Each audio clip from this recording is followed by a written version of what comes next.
ഇടുക്കി ജില്ലയിൽ ഓൺലൈൻ തട്ടിപ്പുകൾക്ക് ഇരയാകുന്നവരുടെ എണ്ണത്തിൽ വൻ വർധനവ്. ഈ വർഷം ജൂലൈ 9 വരെ രജിസ്റ്റർ ചെയ്യപ്പെട്ട കേസുകൾ പ്രകാരം 5,54 ലക്ഷം രൂപയുടെ ഓൺലൈൻ തട്ടിപ്പാണ് ഇടുക്കി ജില്ലയിൽ മാത്രമുണ്ടായത്.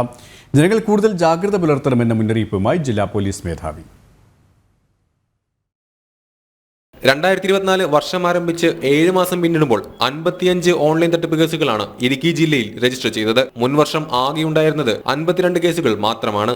വാട്സപ്പിലും ഇമെയിലിലും മറ്റും ലഭിക്കുന്ന പ്രലോഭനകരമായ ലിങ്കുകളിൽ ക്ലിക്ക് ചെയ്യുന്നതോടെ അപകടകരമായ ആപ്പുകളാണ് നമ്മുടെ ഫോണിൽ ഇൻസ്റ്റാൾ ആവുക. അതിലൂടെ ഉപയോക്താവിന് ലഭിക്കുന്ന OTP അടക്കമുള്ള വിവരങ്ങൾ ചോർത്തപ്പെടും. ഓരോ ദിവസവും പുതിയ രീതികളാണ് തട്ടിപ്പുകാർ ഉപയോഗിക്കുന്നത്. ലോട്ടറി, വ്യാജ സമ്മാന തട്ടിപ്പ്, ഇൻവെസ്റ്റ്മെന്റ്, ട്രേഡിംഗ് തട്ടിപ്പ്, പാഴ്സലുകളിൽ നിയമവിരുദ്ധമായ സാധനങ്ങൾ കണ്ടെത്തിയെന്ന് പറഞ്ഞ തട്ടിപ്പ് എന്നിങ്ങനെ നീളുന്നു പുതിയ രീതികൾ.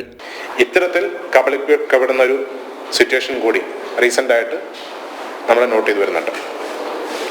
ഇതുപോലെ പല രീതിയിലുള്ള തട്ടിപ്പുകൾ നടന്നു വരുന്നുണ്ട്. ലോട്ടറി, വ്യാജ സമ്മാന തട്ടിപ്പാണ് ഒരു കേസ്. നിങ്ങൾക്ക് വലിയൊരു തുക പുറത്ത് ലോട്ടറി അടിച്ചു വന്നു, അതിന് ഇത്ര ശതമാനം രജിസ്ട്രേഷൻ ഫീസ് നൽകണമെന്നുള്ള രീതിയിലുള്ള തട്ടിപ്പുകൾ. ഇൻവെസ്റ്റ്മെന്റ് ആൻഡ് ട്രേഡിംഗ് തട്ടിപ്പ്, അതായത് നിങ്ങൾക്ക് ക്രിപ്റ്റോ കറൻസിയിലും അതുപോലെ സ്റ്റോക്ക് മാർക്കറ്റിലും ഒക്കെ ഇൻവെസ്റ്റ് ചെയ്യാമെന്ന് പ്രലോഭിപ്പിച്ചുകൊണ്ട് വലിയ ലാഭം നൽകുമെന്നുള്ള വാഗ്ദാനം നൽകിക്കൊണ്ട് പൈസ ഡെപ്പോസിറ്റ് ചെയ്യിപ്പിക്കുകയാണ്.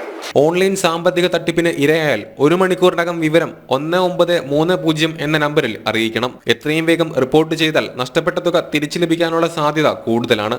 നവമാധ്യമങ്ങളിൽ ഉൾപ്പെടെ വരുന്ന അനാവശ്യ ലിങ്കുകൾ തുറക്കരുതെന്നും ജനങ്ങൾ കൂടുതൽ ജാഗ്രത പാലിക്കണമെന്നും ജില്ലാ പോലീസ് മേധാവി വിഷ്ണു പ്രദീപ് നിർദ്ദേശിച്ചു. ജനം, ഇടുക്കി.